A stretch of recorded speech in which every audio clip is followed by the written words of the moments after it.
네, 주의 말씀 함께 보겠습니다. 오늘 은혜 받으실 하나님의 말씀은 사도행전 4장 32절부터 35절까지의 말씀입니다.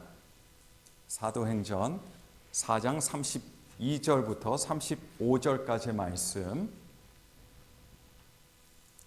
네, 이번엔 그렇게 길지 않아서 우리가 함께 한 목소리로 봉독하도록 하겠습니다. 32절부터 35절까지입니다. 시작. 믿는 무리가 한 마음과 한 뜻이 되어 모든 물건을 서로 통용하고 자기 재물을 조금이라도 자기 것이라 하는 이가 하나도 없더라. 사도들이 큰 권능으로 주 예수의 부활을 증언하니 무리가 큰 은혜를 받아 그 중에 가난한 사람이 없으니 이는 밭과 집 있는 자는 팔아 그 판 것의 값을 가져다가 사도들의 발 앞에 두매 그들이 각 사람의 필요를 따라 나누어 줌이라. 아멘. 아멘. 여러분, 우리 기독교인들에게는 많은 기쁨들이 있습니다. 그거를 하나하나 살려고 하면 아마 밤도 새고 다 세다 못하다가 아마 쓰러질 것 같아요. 그만큼 우리 그리스도인들은 아주 축복받은 그런 하나님의 자녀들이요, 그 존재들입니다. 그런데 많은 축복들이 있지만, 많은 기쁨들이 있지만 그 중에서도 3대 기쁨을 뽑을 수가 있습니다. 3대 기쁨입니다. 자, 그 3대 기쁨 중에 하나가 무엇이냐면 첫 번째로 바로 구원의 기쁨입니다. 우리 그리스도인들은 어떤 사람들입니까? 원래는 우린 죽을 수밖에 없던 존재들이었습니다. 원래는 우린 저주를 받은 사람들이었습니다. 우리는 멸망을 당해야만 하던 그런 인간들이었습니다. 하지만 예수 그리스도께서 그 죄 없으신 분이 이 땅에 누구를 위해서? 우리를 위해서, 그리스도인들을 위해서 이 땅에 오셔서 십자가에 달려 그 귀한 보혈을 흘려주시고 죽으심으로 말미암아 여러분, 우리는 죄 상태에서 구원받게 됐습니다. 여러분, 히브리서 2장에는요, 2장 3절에는 이 구원을 어떻게 표현하냐면 그냥 구원이라고 표현하지 않습니다. 이 큰 구원입니다. 이 큰 구원.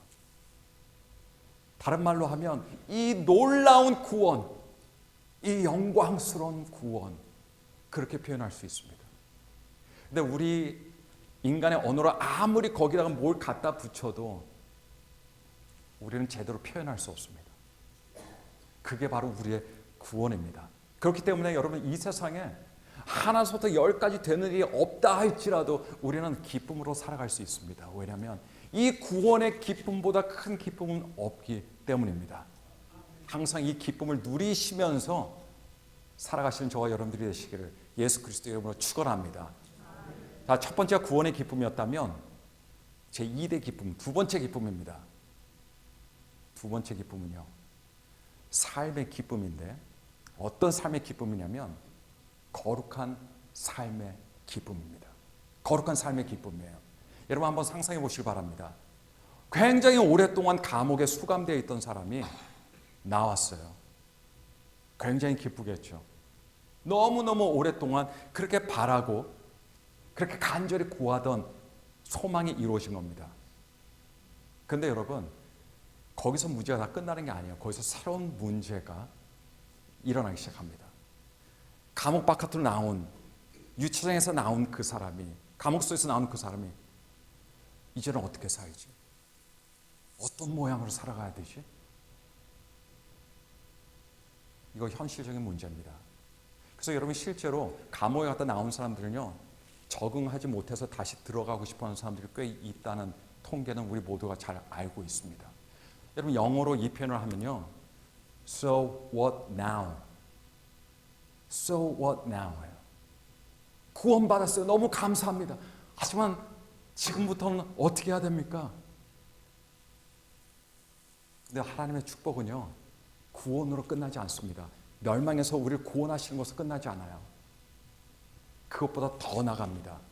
그래서 하나님의 놀라운 축복은 우리 그리스도인들로 하여금 그냥 죄인의 신분을 벗어나게 하는 것이 아니라 우리로 하여금 한 사람 한 사람으로 하여금 거룩한 삶을 살 수 있도록 해주시는 축복이라는 겁니다. 여러분, 거룩이라는 말은요, 어떻게 들으면 굉장히 부담스러운 말이 될 수 있어요.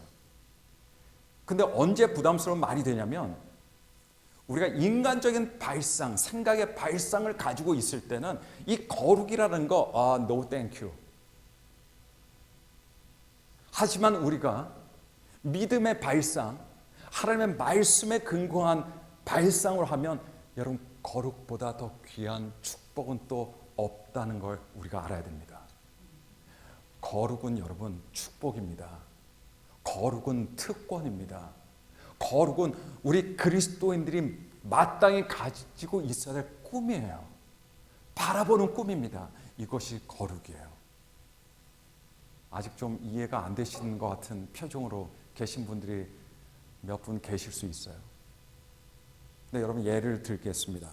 그 예가 정확히 딱 맞아떨어지는 예는 아니지만 그래도 조금이라도 도움이 됐으면 좋겠습니다. 여성분들은 화장을 합니다. 그죠? 오늘 아마 여기 오신 분들 다 화장하시고 오셨을 거예요. 네. 화장 안 하시고 오신 분 혹시 계시나요? 하면 아무도 안 계시겠죠.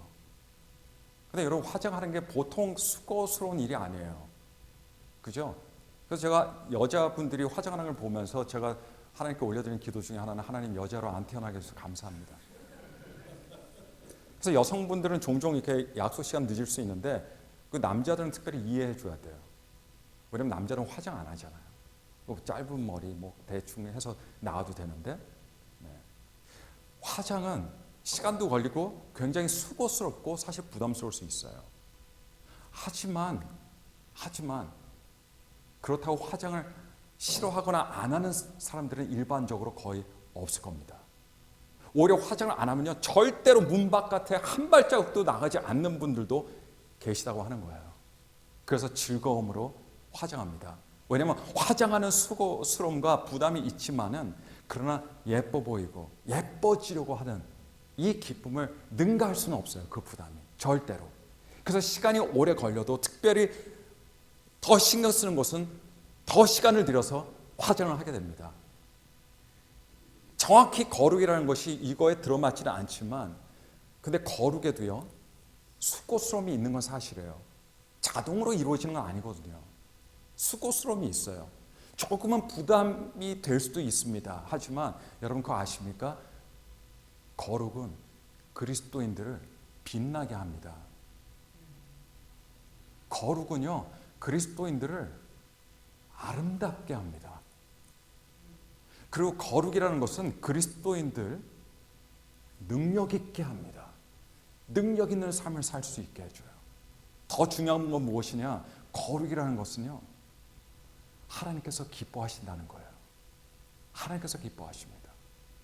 여러분 성경은 우리가 누구라고 표현합니까? 예수 그리스도의 신부다라고 표현해요.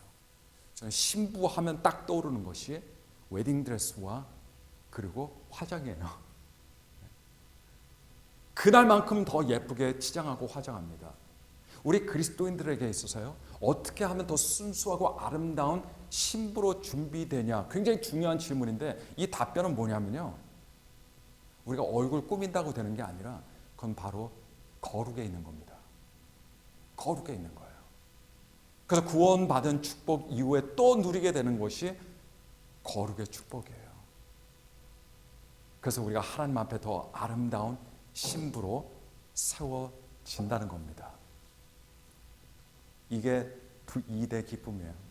자, 첫 번째는 구원의 기쁨, 두 번째는 거룩한 삶의 기쁨입니다. 기쁨이 지금 충만하죠 벌써?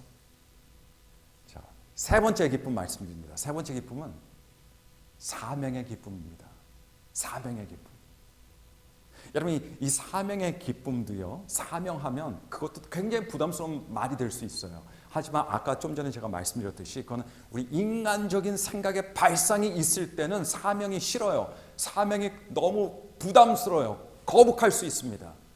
하지만 믿음의 생각으로 바뀌면 하나님의 말씀에 근거한 생각으로 바뀌면 사명 또한 우리의 꿈이요 비전이요 특권이요 기쁨이 된다는 것을 믿으시기를 바랍니다.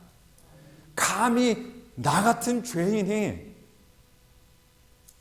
하나님의 일을 할 수 있다는 것, 감히 나같이 작은 사람이 영혼 살리는 일을 할 수 있다는 것, 예수 그리스도의 복음을 말할 수 있다는 거, 전할 수 있다는 거, 상대방이 듣든 안 듣든, 상대방이 전도되든 안 되든 그거 할 수 있는 것 자체가 여러분 사실은 엄청나게 놀라운 특권이요, 기적입니다. 기적이에요. 그래서 사명은 우리의 부담이 아니라 우리의 특권이자 기쁨입니다. 여러분, 사명하면 저는 딱 머릿속에 제일 떠오르는 성경 구절이 있습니다. 바로 마태복음 28장 18절부터 20절까지 말씀. 너무나 유명한 구절이죠. 하늘과 땅의 모든 권세를 내게 주셨으니 그러므로 가서 너희는 모든 민족을 제자로 삼아 아버지와 아들과 성령의 이름으로 침례를 베풀고 내가 너에게 분부한 모든 것을 가르쳐 지키게 하라. 이게 사명이에요. 이게 사명이에요. 하나님께서 사명을 정확하게 말씀하시지도 않으시면서 너희는 사명의 삶을 살라고 하지 않으십니다. 정확하게 말씀해 주셨어요. 근데 이 세 구절 안에 가장 제가 보기에는 핵심적이고 가장 중요한 단어가 있습니다. 다 중요하지만 그 단어가 뭐냐면 가서라는 단어예요. 가서. 우리 한글에는 가서로 되어 있지만 사실 가라입니다. 가라. 가라. 가라. 근데 이게 왜 중요하냐면 가지 않으면, 누군가가 가지 않으면, 우리가 가지 않으면, 사람들이 가지 않으면 어떤 일 절대로 일어나지 않아요. 그게 뭡니까? 모든 민족을 제자로 삼는 일 절대로 일어나지 않습니다. 아무도 제자로 삼을 수 없어요. 두 번째, 또 어떤 일이 안 일어나냐면 우리가 가지 않으면 아버지와 아들과 성령의 이름으로 침례를 아무도 베풀 수 없어요. 우리가 가야만 합니다. 세 번째는 우리가 가지 않으면 누구에게도 주님께서 우리에게 가르치신 것, 분부하신 것들을 가르칠 수 없고 지킬 수 있도록 못한다는 거예요. 이 모든 것들이 한 단어에 달려 있는 거 보이세요, 여러분? 바로 가라고 하는 단어에 달려 있습니다. 가라. 앉아서 들을 때는 중요하죠. 있어야 할 곳, 있어야 될 때는 있어야 되는 거 중요합니다. 하지만 가야 할 때는 반드시 가야 돼요. 우리 그리스도인들은 가는 사람들이에요. 가는 사람들입니다. 여러분, 우리가 사도행전 지금 4장을 보고 있습니다. 앞에 지금 전반부만 본 거예요. 전반부 중에서도 전반부죠. 근데 이 가라라고 했는데 예수님의 제자들이 정말로 가기 시작했어요. 그전엔 가지 못했어요. 하지만 언제부터 가는 역사가 이루어진 줄 아십니까? 언제부터 예수님의 제자들이 본격적으로 세상 향해서 나간 줄 아십니까? 바로 사도행전 2장에 성령께서 강림하신 순간이었습니다. 성령께서 그들에게 임하시니까 그들이 세상 바깥으로 나가기 시작했다는 거예요. 세상 바깥으로 나가서 뭐 했습니까? 복음을 전파했어요. 예수 그리스도의 좋은 소식을 전했습니다. 그랬더니 2장에, 사도행전 2장에 곧장 따라 나온 이야기죠. 3,000명이나 되는 사람들이 예수 그리스도를 믿고 영접하는 놀라운 일이 일어납니다. 그 다음 장은 뭐예요? 사도행전 3장, 지난주에 우리 함께 살펴봤지만 제자들이 바깥으로 나갔더니, 세상 바깥으로 나갔더니 거기 누가 있었습니까? 평생 걸어보지 못했던 거린이 있었어요. 그 거린에게 예수 그리스도의 이름을 주었더니, 말해 주었더니, 축복해 주었더니, 기도해 주었더니 어떤 일이 일어났습니까? 그 거린이 자리에서 일어났습니다. 그리고 인생 처음으로 성전 안에 들어갔어요. 인생 처음으로 그렇게 아무에게도 구애받지 않고 하나님을 찬양하고 기뻐할 수 있었습니다. 이게 그리스도인들이 세상 바깥으로 나갈 때 일어나는 일들입니다. 자, 이런 일들이 일어나니까 어때요? 여러분, 세상은. 그리스도인들은 신나겠죠? 근데 이런 일들을 보니까 이전엔 전혀 몰랐어요. 근데 갑자기 너무나도 놀라운 일들이 일어나는 거예요. 그때 세상이 어떻게 됩니까? 깜짝 놀라는 거예요. 충격을 받는 겁니다. 충격을 받는 거예요. 여러분, 성령님의 권능을 통해서 하나님의 사람들이, 하나님의 백성들이 세상 바깥으로 나가니까, 그리스도인들로서 나가니까 세상이 놀랍니다. 세상이 놀라요. 교회 존재감이 세상 무대에 서게 된 거예요. 그게 우리가 성령 충만을 받고 나갈 때 일어나는 일입니다. 우리가 바로 가라라는 말씀에 순종할 때, 우리의 직장이든 사업장이든 월요일부터 토요일까지 세상 바깥으로 가라라고 할 때, 그리스도인으로 예수 그리스도의 이름을 가지고 나갈 때 이런 놀라운 일들이 일어나고 세상은 놀라게 됩니다. 여러분, 세상은 그런 놀라운 일들을 보면서 어떤 사람들은 예수 그리스도를 나도 믿어봐야겠다 하는 사람들이 있겠죠. 그러나 반면에 마음이 더 완악해져서 강팍해져서 더 복음을 받아들이지 않고 오히려 핍박하고 박해하는 사람들이 있을 수 있어요. 하지만 여러분, 결과가 어떠했든 간에 결과는 어차피 우리 아버지 하나님의 손에 달려 있습니다. 하지만 중요한 것은 무엇이냐면 우리가 세상 무대에 예수 그리스도의 이름을 가지고 서게 된다는 거예요. 그리고 거기서 우리가 주님의 이름을 부르고 선포한다는 겁니다. 우리의 존재감이 드러나는 거예요. 그리스도인은 존재감이 반드시 드러나야 됩니다. 우리끼리만 숨어 있어서 예배드리고 누가 오면 다 흩어져서 없어지고 하는 게 그리스도인이 아니에요. 우리의 존재감은 나의 존재감이 아니에요. 우리가 예수 그리스도 이름을 나아갈 때 우리의 존재감이 아니라 예수 그리스도의 존재감이 드러나게 되는 겁니다. 우리 교회를 통해서, 저와 여러분들을 통해서 예수 그리스도의 존재감이 이 아틀란타 지역에, 이 미주 지역의 전 세계까지 뻗치게 되기를 예수 그리스도 이름으로 축원합니다. 자, 근데 여러분, 오늘 제가 봉독해드린 본문의 말씀을 보시게 되면, 자, 세상 바깥으로 나갔더니 일어나는 일들에 대해서 기록한 다음에 살짝 이 본문이 나오고 있습니다. 여러분, 여기서 또 다른 영적인 현실이 하나 나오는데, 그건 뭐냐면요, 그리스도인들이 예수 그리스도의 이름을 가지고 바깥으로 나갔더니 성령님의 놀라운 능력들이 일어나고 세상은 놀랐어요. 그죠? 충격을 받았습니다. 하지만 성령의 역사는 세상 바깥에서만 일어나지 않는다는 거예요. 그 성령님의 역사하심은요, 하나님의 일하심은 세상 바깥뿐만 아니라 교회 안에서도 일어난다고 하는 그 영적인 현실을 우리들에게 보여주고 있습니다. 자, 교회 안에서 성령님께서 강력하게 역사하시니까 새 물결이 일어났어요. 교회 안에. 그 새 물결이 뭐냐? 첫 번째로 32절, 오늘 제가 읽어드린 32절 말씀 보니까 모든 믿는 사람들이 무엇이 되었다고 기록하고 있습니까? 한 마음과 한 뜻이 되었다고 기록하고 있습니다. 성령 충만하고 성령께서 역사하시는 교회는 여러분 어떤 일들이 일어날까요? 과연 도대체 그런 교회는 어떤 일들이 일어날까요? 많은 사람들이 기적들이 일어나고 수많은 간증들이 생기고 이런 것들을 생각할 수 있습니다. 물론 맞습니다. 하지만 가장 먼저 우리 초대교회 모습에서 나타났던 모습은 성도들이 한 마음과 한 뜻이 되었다는 거예요. 한 마음과 한 뜻. 여러분 아무 생각 없이 그냥 그런가 보다 하고 생각해 보실 수 있지만, 여러분 어떤 여러 사람들 모아놓고 회의를 한번 해봐도 사람들이 한 마음 되고 한 뜻 되는 게 얼마나 어려운지 여러분 아실 수 있을 거예요. 한 마음 되고 한 뜻이 되는 걸요, 어떤 기적보다도 사실 굉장히 어려운 기적으로 간주될 수 있습니다.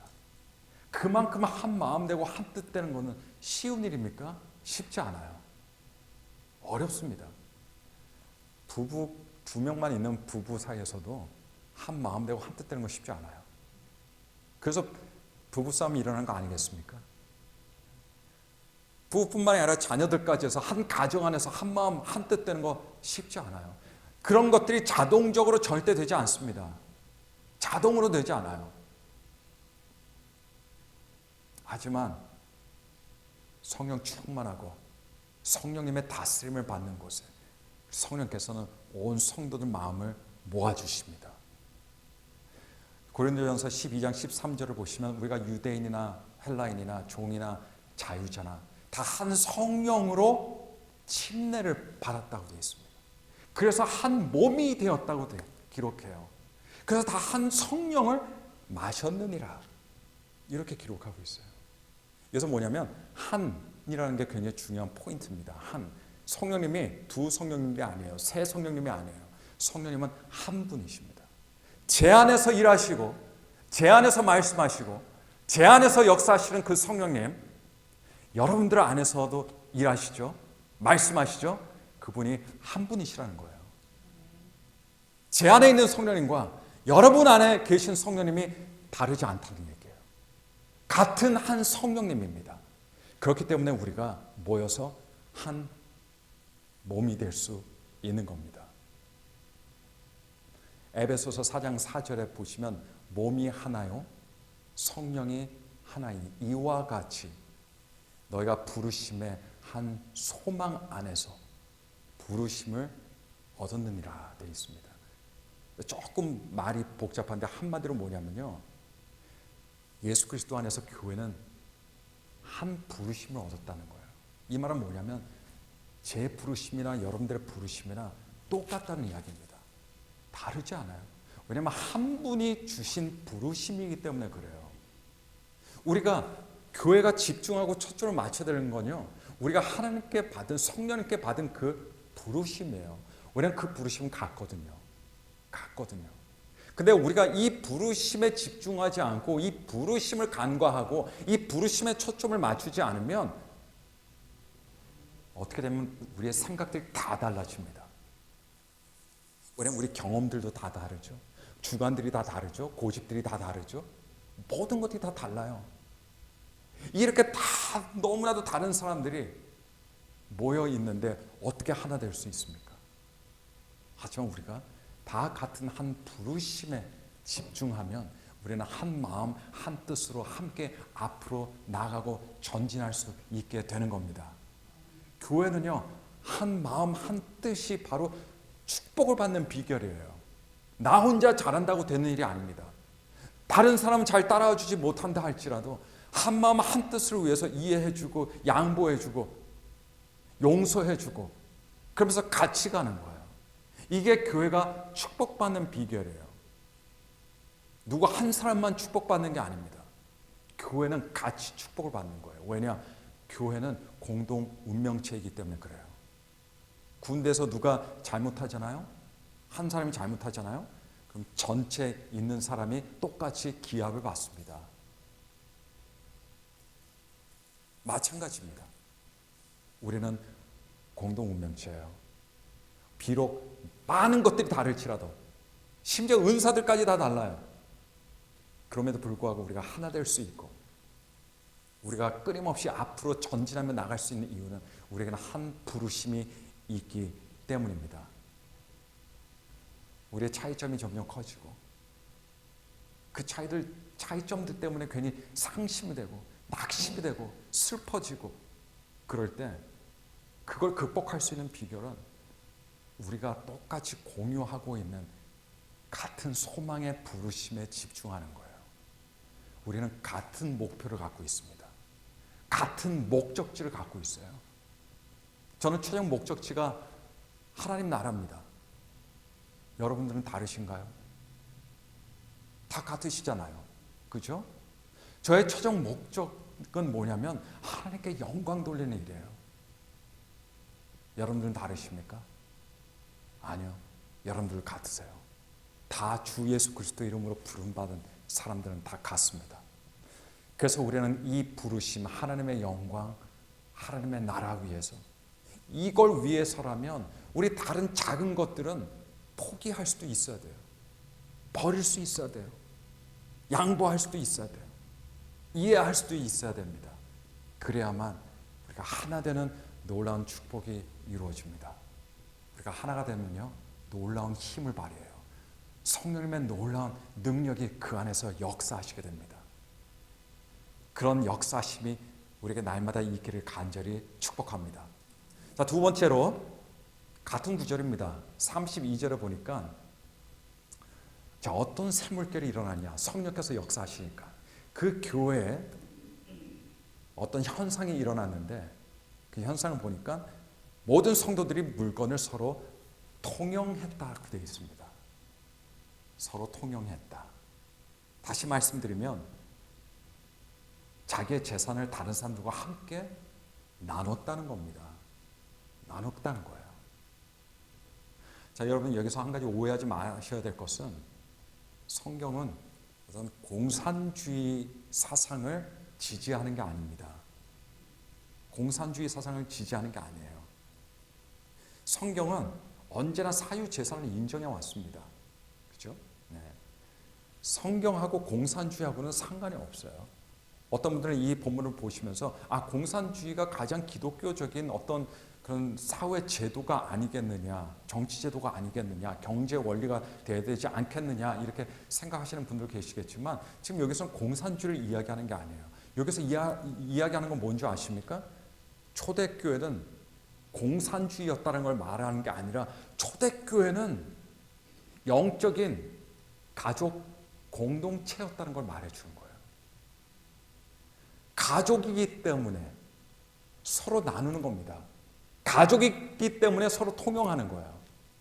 여러분 요즘 제 아이들이 제 방학 때라서 집에 왔는데 어느 날 보면 제 차가 없어졌어요.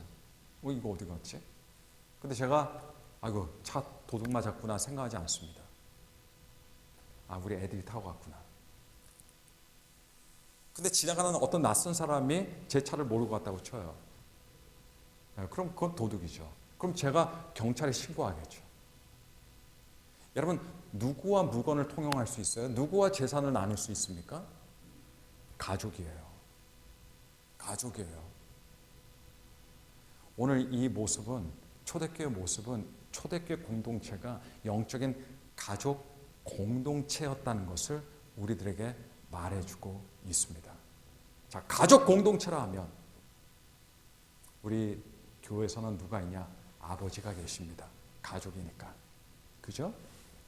또 누가 있습니까? 형제, 자매들이 있어요. 왜요? 영적인 가족 공동체니까.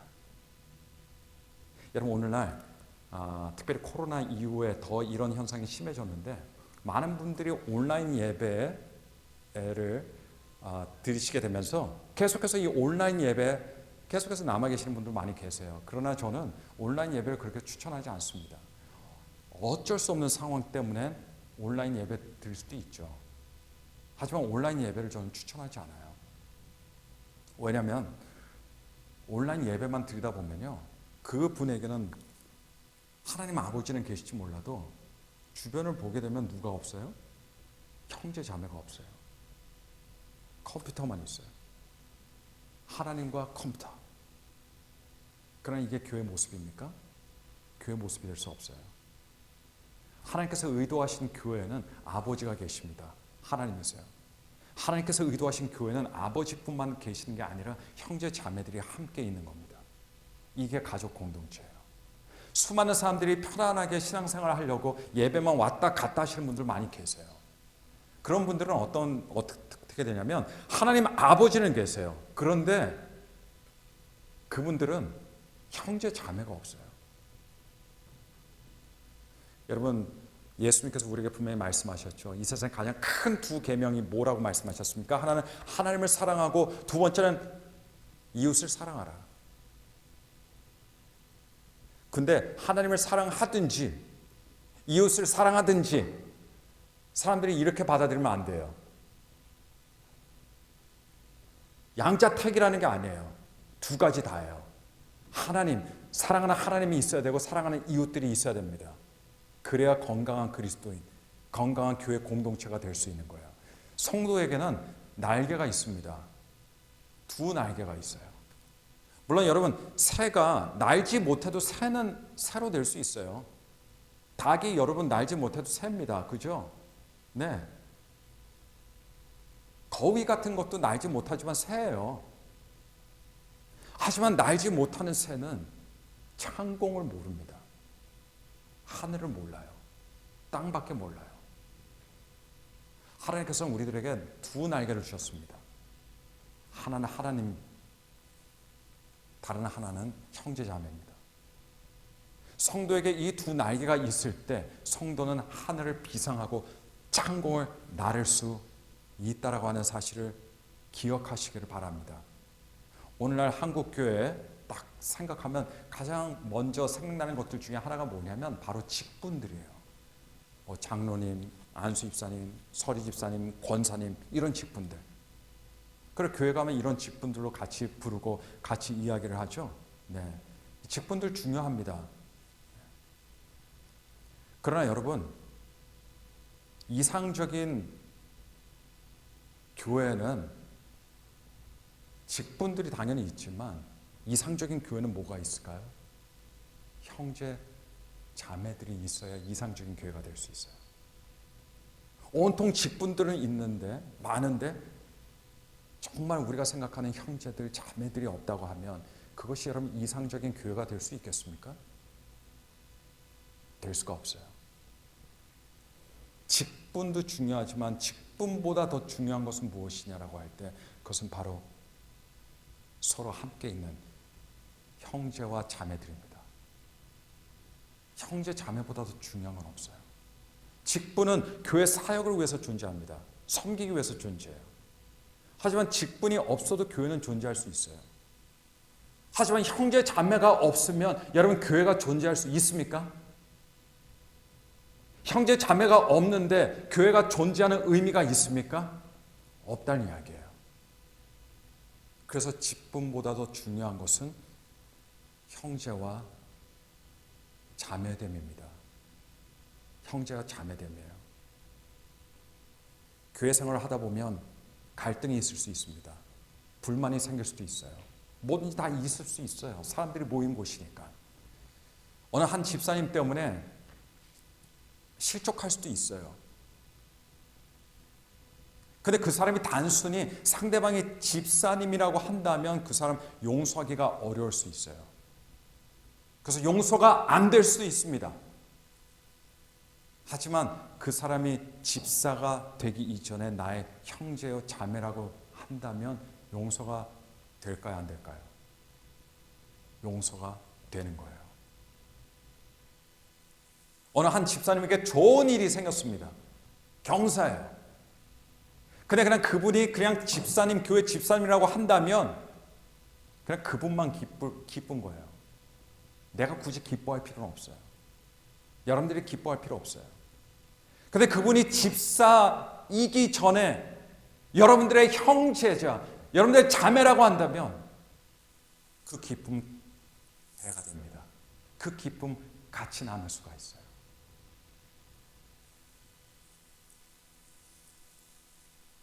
직분보다 더 중요한 건, 훨씬 중요한 거는 형제 자매됨이에요. 형제 자매됨이에요. 직분이 우리나라 문화에서는요, 호칭과 긴밀하게 연결이 됐어요. 본래 성경의 직분들은 호칭으로 하라고 만들어진 게 아닙니다. 네, 본래는 순수 기능적인, 역할적인 부분 때문에 만들어진 게 직분들이에요.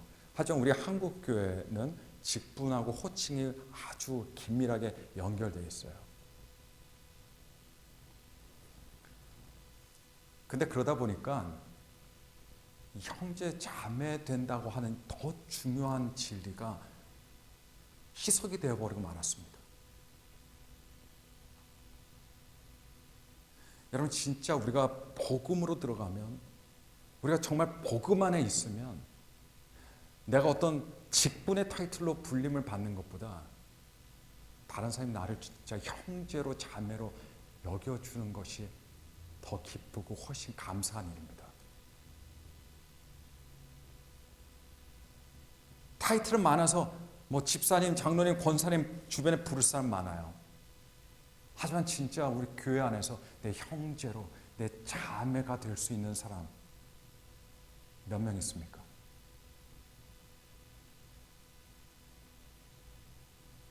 제가 사실 다른 나라 교회들은 잘 모릅니다. 하지만 우리 한국 교회에서 반드시 회복되어야 되는 것들 많은데 그 중에 하나가 뭐냐면 바로 우리들의 형제 자매됨입니다.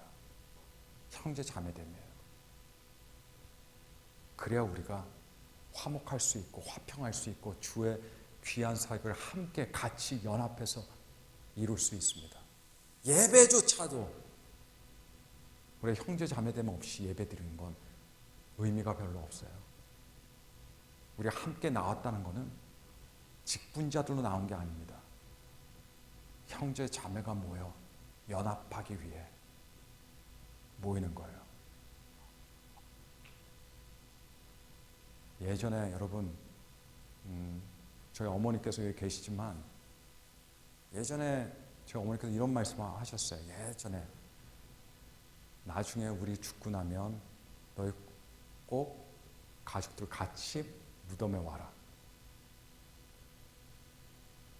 우리 가족뿐만 아니라 누나 가족들과 같이 와라. 꼭 같이 와라. 이게 부모의 마음 아니겠습니까? 근데 저도 이제 나이 먹고 이제 아이들이 이제 거의 다 크고 하다 보니까 저도 나중에 만약에 장지에 매장되면 저는 물론 천국에 가 있겠지만 우리 아이들이 싸워서 개별적으로 오는 것보다 서로 사랑하고 화목한 마음으로 함께 와서 거기서 함께 예배드리고 함께 정겹게 만나서 정겨운 교제 나누고 함께 부모와의 과거 일들을 떠올리고 함께 하나님께 감사하고 그랬으면 좋겠어요. 근데 여러분 이게 바로 누구의 마음이에요? 하나님의 마음이라는 거예요. 아무리 교회가 갖춰지고 다 갖춰주고 있을 것 다 있고 복이 삐까뻔쩍하고 모든 것이 다 있다 할지라도 여러분 이 안에 형제 자매가 없다면 하나님께서 과연 쳐다봐 주실까요? 그 예배를 받아 주실까요? 맨날 안에는 싸우기만 하고 비난하고 비평하고 그런 교회에 하나님께서 와 계시겠습니까? 얼마나 가슴 아프시겠어요? 우리 하나님께서 우리를 바라보실 때 어떻게 바라보시냐면 우리 각자는 모두가 하나님 아버지로 바라보지만 우리 아버지 하나님께서는 우리를 자녀들로 한 형제들로 자매들로 바라보신다는 사실을 망각하시면 안 됩니다. 그래서 다른 사람이 누가 힘들면 가서 도와주고 기도해주고 기쁨은 그 기쁨을 같이 나누고 이게 우리가 추구하는 교회입니다. 이게 우리가 바라보는 교회예요.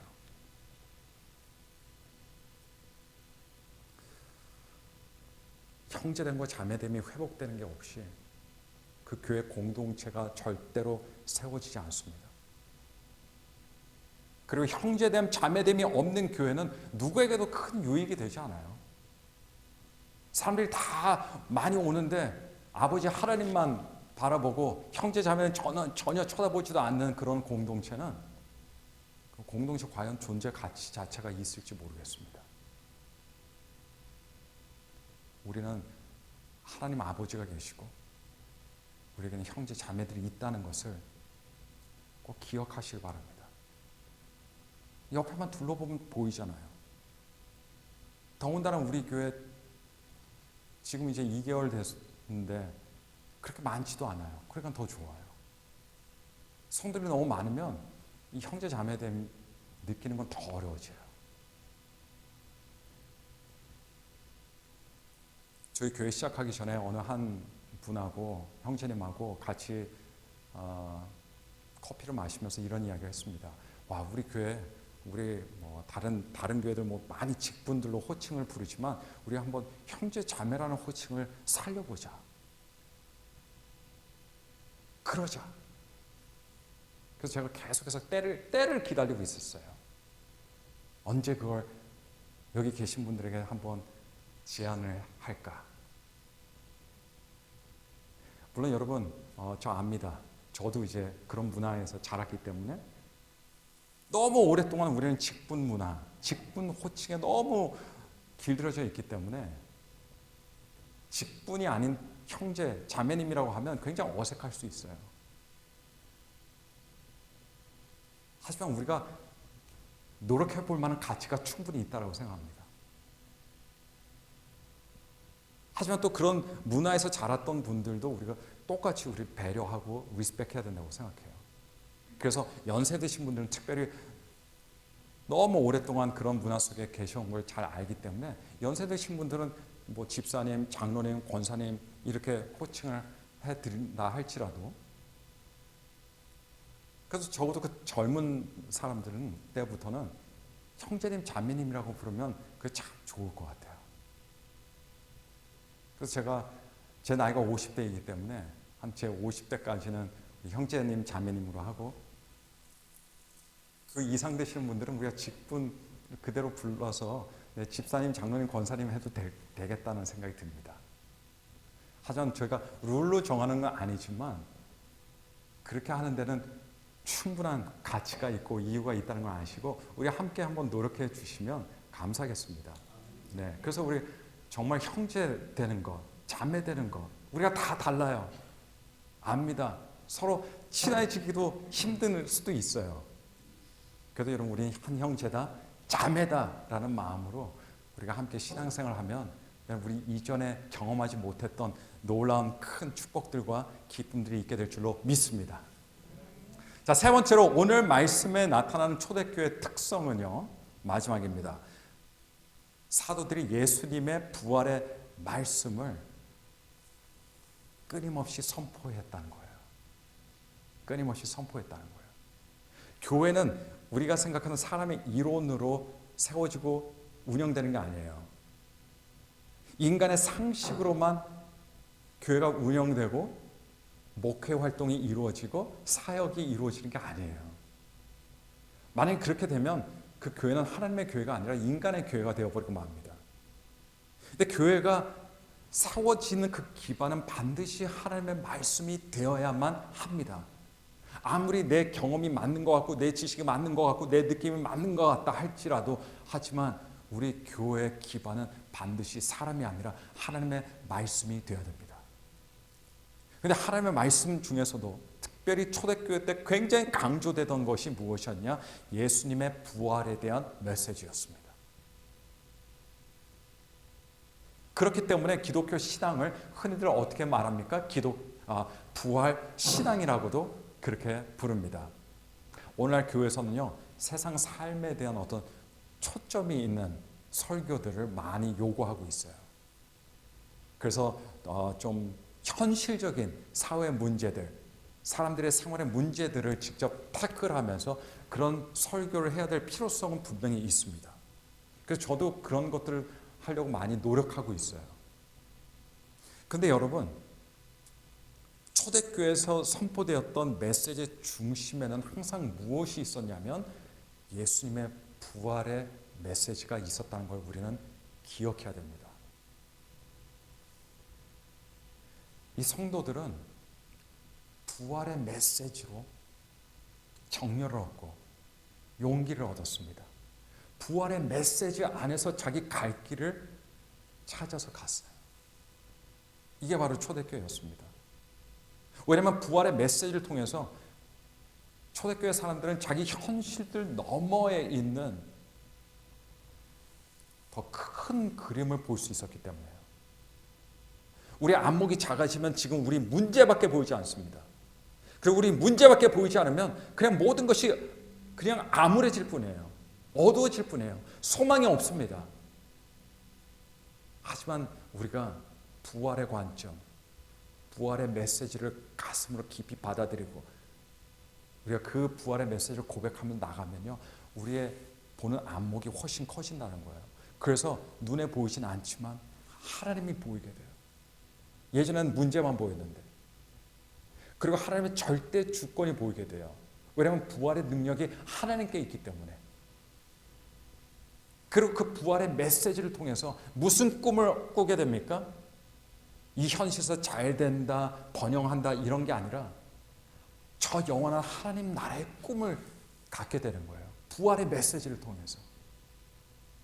그러다 보니까 우리가 당면하고 있는 문제들이 점점 작아진다는 거예요.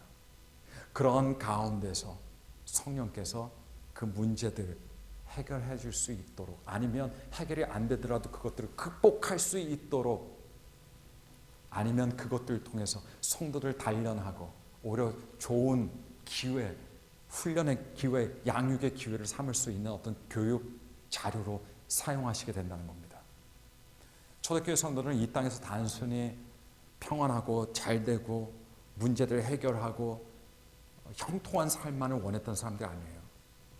그렇기 때문에 이 사람들은 수많은 박해와 핍박이 왔어도 자기의 목숨을 버려가면서 자기 가족들과 함께 신앙의 형제 자매들과 함께 순교의 길을 걸었던 것을 우리가 볼 수 있습니다.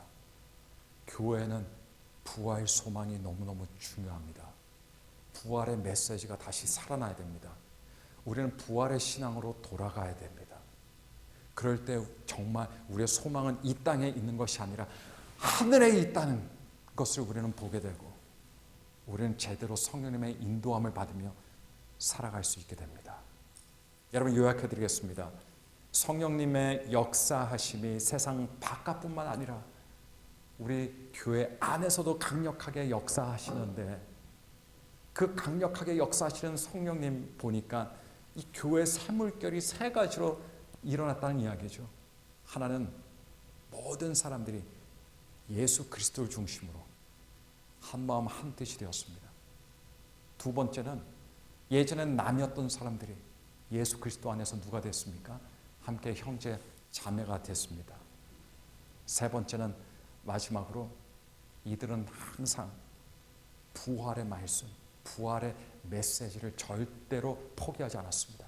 그걸 끝까지 붙잡고 향후 계속해서 앞으로 달려나갔던 그런 모습을 볼 수 있습니다. 이런 놀라운 샘물결이 바로 우리 교회에도 날마다 일어나게 되기를 예수 그리스도의 이름으로 축복하고 축원합니다.